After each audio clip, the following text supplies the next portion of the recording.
বিকেলের মধ্যেই নথি হস্তান্তর, এসআইআর মামলায় নির্দেশ সুপ্রিম কোর্টের। আরও একবার আপনাদেরকে জানাবো, আগামীকালই বিকেলের মধ্যে নথি হস্তান্তর।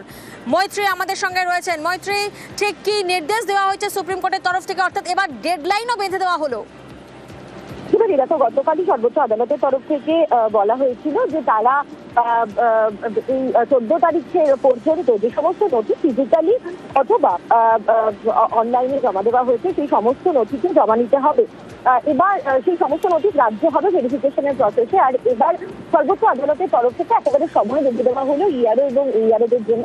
স্পষ্ট করে দেওয়া হয়েছে যে 15 তারিখের আগে গৃহীত হওয়া সমস্ত নথি যেগুলো ভেরিফিকেশনের জন্য গৃহীত হয়েছে সেই সমস্ত নথি আগামীকাল বিকেল 5টার মধ্যে জমা দিয়ে দিতে হবে প্রিসাইডিং অফিসারের কাছে, এবং ইআরওদেরকে সেই নির্দেশ আজকে দিয়েছে সময় বেঁধে দিয়ে সর্বোচ্চ আদালত। বেশ,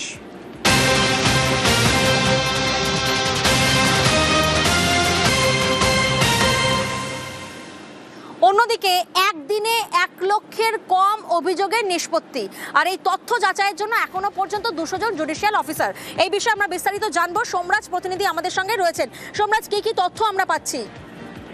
দেখো, সোমবার রাত থেকেই জুডিশিয়াল অফিসারদের অভিযোগ নিষ্পত্তি প্রক্রিয়া শুরু হয়েছে। সোমবার রাত থেকে এই জাতীয় নির্বাচন কমিশনের তরফে জুডিশিয়াল অফিসারদের জন্য বিশেষ পোর্টাল চালু করা হয়েছে এবং সেই পোর্টাল সচল রয়েছে। কমিশন সূত্রে জানা যাচ্ছে গত 24 ঘন্টায় জুডিশিয়াল অফিসারদের অভিযোগের নিষ্পত্তির সংখ্যা 1 লক্ষের কম। অর্থাৎ গত 24 ঘন্টায় জুডিশিয়াল অফিসাররা 1 লক্ষের কম অভিযোগের নিষ্পত্তি করেছেন। তুমি জানো, সুপ্রিম কোর্টের নির্দেশে অভিযোগের নিষ্পত্তি করতে হবে 60 লক্ষেরও বেশি। কমিশন সূত্রে খবর, 60,06,075টি অভিযোগের নিষ্পত্তি করতে হবে জুডিশিয়াল অফিসারদের। কমিশনের টার্গেট যাতে রাজ্যে বিধানসভা ভোটের নমিনেশন পর্বের আগেই এই 60 লক্ষের অভিযোগের নিষ্পত্তি করা যায়। ইতিমধ্যেই 200 জন জুডিশিয়াল অফিসার তারা অভিযোগ নিষ্পত্তির কাজ করছেন, যেহেতু তারা আইডি ও পাসওয়ার্ড পেয়েছেন পোর্টালের মাধ্যমে কাজ করার। এবং কমিশন সূত্রে আরো জানা যাচ্ছে, যদি অভিযোগ নিষ্পত্তির ক্ষেত্রে ভোটারের দেওয়া নথিতে একমত যদি না হন বা হন, সেক্ষেত্রে জুডিশিয়াল অফিসাররা 1000 অক্ষরে পর্যবেক্ষণ লিখতে পারেন, যদিও সেটা বাধ্যতামূলক নয়। কিন্তু কমিশন সূত্রে জানা যাচ্ছে যে গত 24 ঘন্টায় জুডিশিয়াল অফিসারদের অভিযোগ নিষ্পত্তির সংখ্যা 1 লক্ষের কম।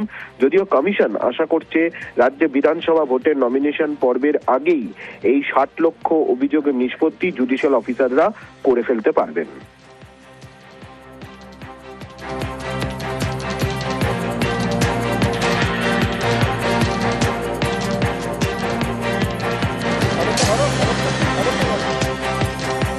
অর্থাৎ একদিনে 1 লক্ষের কম অভিযোগের নিষ্পত্তি, এসআইআর এর 60 লক্ষ নথি যাচাইয়ে বিচার বিভাগ, যুক্তিগ্রাহ্য তথ্য বিভ্রাটের নথি যাচাইয়ে বিচার বিভাগ, নথি যাচাইয়ে এখনো পর্যন্ত 200 জুডিশিয়াল অফিসার। একদিনে 1 লক্ষের কম অভিযোগের নিষ্পত্তি, এসআইআর এর 60 লক্ষ নথি যাচাইয়ে বিচার বিভাগ।